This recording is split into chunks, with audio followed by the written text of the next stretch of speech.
સમાચાર અમદાવાદથી કે જ્યાં મનપસંદ જીમખાનામાં એસએમસીએ દરોડા પાડ્યા હતા અને દરિયાપુર પોલીસ સ્ટેશનના પીઆઈ જીવી ગોહિલને સસ્પેન્ડ કર્યા છે। મનપસંદ જીમખાનામાં જુગારધામ ઝડપાતા ડીજીપીએ કાર્યવાહી કરી છે। દરિયાપુર ચોકી પીએસઆઈ અને સર્વેલન્સ પીએસઆઈ પણ સસ્પેન્ડ થયા છે।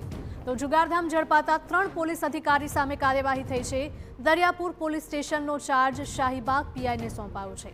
પોલીસની બેદરકારી બદલ ડીજીપીને મોટી કાર્યવાહી।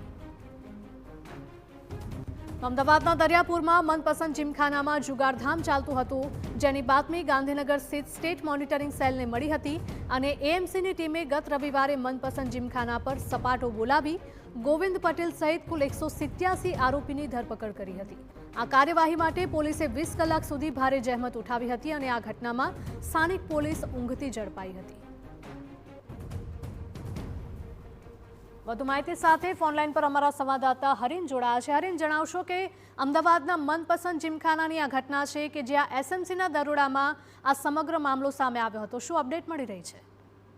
બિલકુલ, થોડા દિવસ પહેલા સ્ટેટ મોનિટરિંગ સેલ દ્વારા દરિયાપુર વિસ્તારમાં મનપસંદ જીમખાના છે ત્યાં દરોડા પાડવામાં આવ્યા હતા અને ત્યાંથી 185 થી વધુ જુગારીઓ છે તેની ધરપકડ કરવામાં આવી હતી। મુખ્ય જે સંચાલકો છે તેમના રિમાન્ડ પણ મેળવવામાં આવ્યા હતા અને તેમની પૂછપરછ પણ કરવામાં આવી હતી। જોકે આટલા મોટા દરોડામાં જે સ્થાનિક પોલીસ છે તેની કાર્યવાહી સામે બિલકુલ શંકા ઉભી થઈ હતી। તપાસના અંતે છે ડીજીપીએ ગઈકાલે મોડી રાત્રે 3 અધિકારીઓ છે તેને સસ્પેન્ડ કર્યા છે।